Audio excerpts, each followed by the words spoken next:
बिस्मिल्लाहिर्रहमानिर्रहीम। अस्सलामुअलैकुम वरहमतुल्लाहि वबरकातुहू। आज हम कुरान मजीद के एक नहायत खूबसूरत और वाक़या का ज़िक्र करेंगे। ये वाक़या है अल्लाह के नबी हज़रत यूसुफ़ अलैहिस्सलाम। हज़रत यूसुफ़ अलैहिस्सलाम हज़रत यकूब अलैहिस्सलाम के बेटे थे। अल्लाह ताला ने उन्हें बेमिसाल हुस्न, पाकीज़ा किरदार, आला अखलाक और नबूवत से नवाजा था। हज़रत यकूब अपने बेटे यूसुफ से बहुत मोहब्बत करते थे, जिसकी वजह से उनके कुछ भाइयों के दिल में हसद पैदा हो गया। एक रात हज़रत यूसुफ अलैहिस्सलाम एक अजीब ख्वाब देखा। उन्होंने देखा कि 11 सितारे, सूरज और चाँद उन्हें सजदा कर रहे हैं। सुबह उन्होंने ये ख्वाब अपने वालिद हज़रत यकूब अलैहिस्सलाम को सुनाया। हज़रत यकूब अलैहिस्सलाम समझ गए कि ये अल्लाह की तरफ से एक ख़ास बिशारत है। उन्होंने फरमाया कि ये ख्वाब अपने भाइयों को ना बताना, क्योंकि हसद इंसान को बहुत बड़े गुनाह तक पहुंचा देता है। लेकिन भाइयों के दिलों में हसद बढ़ता गया। उन्होंने आपस में मशवरा किया कि यूसुफ को अपने रास्ते से हटा दिया जाए, ताकि वालिद की तवज्जो सिर्फ उन्हीं की तरफ हो। आखिरकार उन्होंने हज़रत यूसुफ को सैर के बहाने साथ ले जाने की इजाज़त ली। वो उन्हें एक सुनसान जगह पर ले गए और गहरे कुएं में फेंक दिया। आप सोचें कि एक बच्चे के लिए ये लम्हा कितना मुश्किल होगा, मगर अल्लाह ताला अपने नेक बंदों को कभी तन्हा नहीं छोड़ता। अल्लाह ने हज़रत यूसुफ अलैहिस्सलाम के दिल को मजबूत रखा और उन्हें वही के ज़रिए तसल्ली दी कि एक दिन ऐसा आएगा जब यही भाई तुम्हारे सामने खड़े होंगे। भाई घर वापस आ गए। हज़रत यूसुफ अलैहिस्सलाम की कमीज़ पर जूठा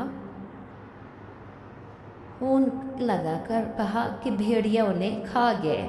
हज़रत यकूब ने उनकी बात पर यकीन न किया, मगर सब्र का रास्ता इख्तियार किया और फरमाया बस सब्र ही बेहतर है और अल्लाह ही मदद करने वाला है। कुछ अरसे बाद एक काफ़िला वहाँ से गुज़रा। उन्होंने कुएं से पानी निकालने के लिए डोल डाला तो हज़रत यूसुफ उसके साथ बाहर आ गए। काफ़िले वालों ने उन्हें मिस्र ले जाकर ग़ुलाम के तौर पर फ़रोख्त कर दिया। मिस्र में एक बाअसर शख्स, जैसे कुरान में अज़ीज़ मिस्र कहा गया है, हज़रत यूसुफ अलैहिस्सलाम को ख़रीद लिया। उसने अपनी बीवी से कहा कि इस बच्चे का ख्याल रखना, शायद ये हमारे लिए फ़ायदेमंद साबित हो। वक्त गुज़रता गया और हज़रत यूसुफ जवान हो गए। अल्लाह ताला ने उन्हें इल्म, हुकूमत और बेहतरीन इखलाक से फिर एक आजमाइश आई। अजीज़ मिस्र की बीवी ने हज़रत यूसुफ अलैहिस्सलाम को गुनाह की तरफ बुलाया, मगर उन्होंने अल्लाह के खौफ से इनकार कर दिया। उन्होंने फरमाया कि मैं अपने रब की नाफरमानी नहीं कर सकता। जब मामला खुला तो हज़रत यूसुफ ने बेकसूर थे, मगर उसके बावजूद उन्हें जेल भेज दिया गया। जेल में भी हज़रत यूसुफ अलैहिस्सलाम ने अल्लाह की दावत देना नहीं छोड़ी। 2 कैदियों ने अपने ख्वाब सुनाए और हज़रत यूसुफ ने अल्लाह के हुक्म से उनकी सही ताबीर बताई। कुछ साल बाद मिस्र के बादशाह ने एक अजीब ख्वाब देखा। किसी को उसकी ताबीर मालूम न थी। तब एक साबिक कैदी को हज़रत यूसुफ अलैहिस्सलाम याद आए। हज़रत यूसुफ अलैहिस्सलाम ने फरमाया कि 7 साल ख्वाब पैदावार होगी, खूब पैदावार होगी, फिर 7 साल बहुत सख्त नुकसान होगा, इसलिए गला महफूज करना चाहिए। बादशाह उनकी दानाई से बहुत मुतासर हुआ। तहकीक के बाद हज़रत यूसुफ अलैहिस्सलाम की बेगुनाही भी साबित हो गई। बादशाह ने उन्हें मिस्र के ख़जानों का निगरान मुकर्रर कर दिया। फिर वही कहत आया जिसकी खबर हज़रत यूसुफ अलैहिस्सलाम ने दी थी। दूर दूर से लोग अनाज लेने मिस्र आने लगे। उन्हें भी हज़रत यूसुफ अलैहिस्सलाम के भाई भी थे। उनमें से हज़रत यूसुफ अलैहिस्सलाम के भाई भी थे। हज़रत यूसुफ अलैहिस्सलाम ने उन्हें पहचान लिया, मगर उन्होंने अपने भाई को ना पहचाना। बाद में हज़रत यूसुफ अलैहिस्सलाम ने अपने सगे भाई बनीयामीन को अपने पास रोक लिया। फिर एक वक्त आया जब उन्होंने अपने भाइयों से फरमाया, क्या तुम जानते हो कि तुमने यूसुफ और उसके भाई के साथ क्या किया था? भाई हैरान रह गए और बोले, क्या आप ही यूसुफ हैं? हज़रत यूसुफ अलैहिस्सलाम ने फरमाया, हाँ मैं यूसुफ हूँ। अल्लाह ने हम पर बड़ा फजल फरमाया है।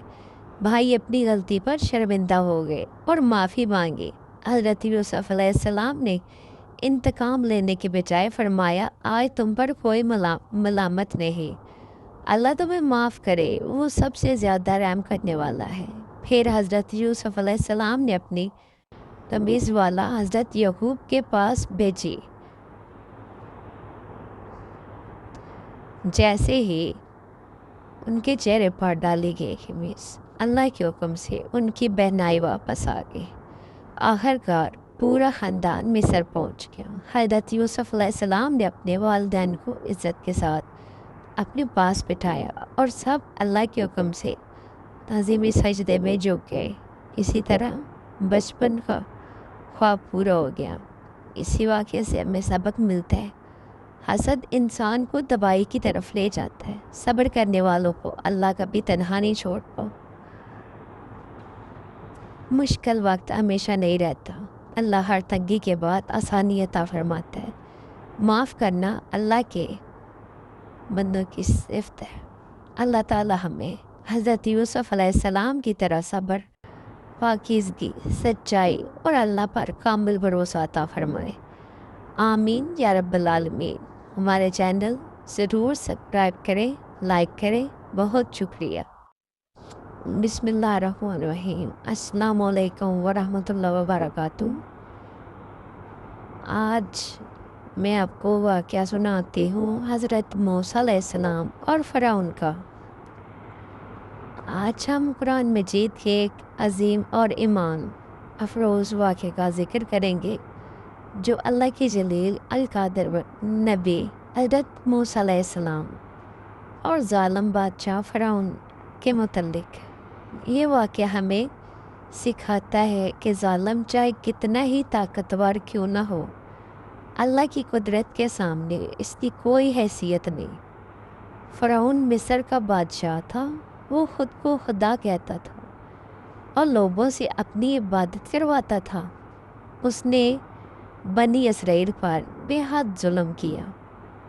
उनके बेटों को कत्ल कर दिया जाता और बेटियों को ज़िंदा छोड़ दिया जाता। उसी ज़माने में अल्लाह ताला ने हज़रत मूसा अलैहिस्सलाम की पैदाइश का फ़ैसला फरमाया। जब हज़रत मूसा अलैहिस्सलाम पैदा हुए तो उनकी वालदा को अल्लाह की तरफ से एहलाम हुआ कि बच्चे को दूध पिलाओ, और जब जान का ख़तरा महसूस हुआ तो उसे एक संदूक में रख कर दरियाए नील में बहा दो। अल्लाह ने वादा फरमाया कि वो इस बच्चे को वापस लौटाएगा और उसे अपना नबी बनाएगा। वालदा ने अल्लाह पर भरोसा किया और ऐसा ही किया। संदूक बहता हुआ फ़िरौन के महल तक पहुंचाया। फ़िरौन की बीवी आसिया बच्चे को देखा तो उसके दिल में मोहब्बत पैदा हो गई। उन्होंने फ़िरौन से कहा कि इस बच्चे को कत्ल न करो, शायद ये हमारे लिए बाइसे खैर हो। अल्लाह की कुदरत से हज़रत मूसा ने किसी दिया का दूध न पिया, यहाँ तक कि उनकी अपनी वालदा को बुलाया गया। उसी तरह अल्लाह ने उन्हें दोबारा अपनी माँ की गोद में पहुँचा दिया। वक्त गुज़रता गया और हज़रत मूसा जवान हो गए। एक दिन उन्होंने देखा कि एक मिस्री शख्स एक बनी इसराइली पर जुल्म कर रहा है। हज़रत मूसा अलैहिस्सलाम ने मज़लूम की मदद की, मगर एक घोंसा लगाने से वो मिस्री मर गया। حضرت موسیٰ علیہ السلام نے فوراً اللہ سے معافی مانگی اور اللہ نے انہیں معاف فرما دیا۔ بعد میں انہیں خبر ملی کہ فرعون انہیں قتل کرنا چاہتا ہے، لہٰذا وہ مصر چھوڑ کر مدین چلے گئے۔ مدین میں انہوں نے 2 لڑکیوں کی مدد کی جو اپنے جانوروں کو پانی پلانے میں دشواری محسوس کر رہی تھی۔ ان کے والد حضرت شعیب نے حضرت موسیٰ کو اپنے پاس رکھا اور بعد میں اپنی ایک بیٹی کا نکاح ان سے کر دیا۔ کئی سال بعد حضرت موسیٰ نے اپنے اہل خانہ کے ساتھ مصر واپس آ رہے تھے کہ خطور پر ایک نور دیکھا۔ وہ آگ لینے کے لیے گئے تو اللہ تعالیٰ نے انہیں پکارا، اے موسیٰ، بے شک میں اللہ ہوں، تمام جہانوں کا رب۔ اللہ تعالیٰ نے حضرت موسیٰ کو نبوت عطا فرمائی اور 2 بڑے معجزے دیے۔ اللہ تعالیٰ نے حضرت موسیٰ کو نبوت عطا فرمائی اور 2 بڑے معجزے دیے۔ ایک یہ کہ ان کا عصا بن جاتا ہے اور دوسرا یہ کہ ان کا ہاتھ روشن ہو جاتا ہے۔ اللہ نے حکم دیا کہ فرعون کے پاس جاؤ اور اسے حق کی دعوت دو۔ حضرت موسیٰ علیہ السلام نے دعا کی، اے میرے رب، میرا سینہ کھول دے، میرے کام کو آسان کر دے اور میری زبان کی گرہ کھول دے تاکہ لوگ میری بات سمجھ سکے۔ اللہ نے ان کے بھائی حضرت ہارون کو بھی ان کا مددگار بنا دیا۔ حضرت موسیٰ علیہ السلام فرعون کے پاس پہنچے اور فرمایا، میں اللہ کا رسول ہوں، بنی اسرائیل کو آزاد کر دو۔ فرعون نے تکبر سے انکار کر دیا اور حضرت موسیٰ کو جادوگر کہا۔ اس نے ملک بھر کے بڑے بڑے جادوگروں کو جمع کیا۔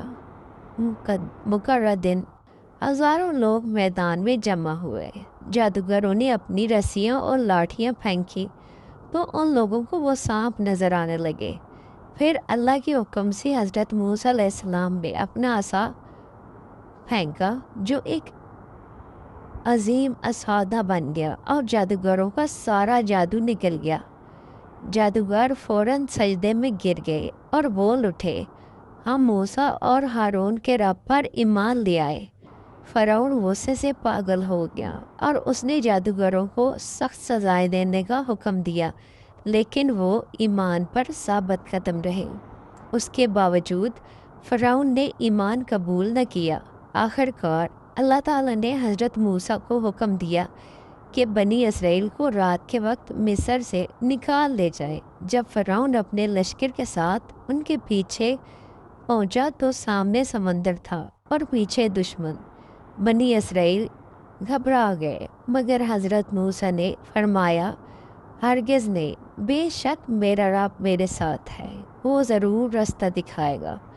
اللہ تعالیٰ نے حکم دیا کہ اپنے عصا کو سمندر پر مارو۔ حضرت موسیٰ نے ایسے کیا اور سمندر 12 راستوں میں تقسیم ہو گیا۔ حضرت موسیٰ اور بنی اسرائیل سلامتی کے ساتھ گزر گئے۔ جب فرعون اور اس کا لشکر انہی راستوں میں داخل ہوا تو اللہ کے حکم سے سمندر دوبارہ مل گیا اور فرعون اپنے لشکر سمیت غرق ہو گیا۔ ڈوبتے وقت فرعون نے کہا کہ میں ایمان لاتا ہوں، لیکن بہت دیر ہو چکی تھی۔ اللہ تعالیٰ نے فرمایا کہ آج ہم تیرے جسم کو محفوظ رکھیں گے تاکہ تو بعد والوں کے لیے نشانی بن جائے۔ اسی واقعے سے ہمیں معلوم ہوتا ہے کہ اللہ پر بھروسہ کبھی ضائع نہیں جاتا۔ ظالم ہمیشہ ختم ہوتا ہے اور حق کار آخرکار کامیاب ہوتا ہے۔ اللہ تعالیٰ ہمیں حضرت موسیٰ علیہ السلام جیسا ایمان، صبر، ہمت والا بنائے۔ آمین یا رب العالمین۔ چینل کو ضرور سبسکرائب کریں۔ بہت شکریہ۔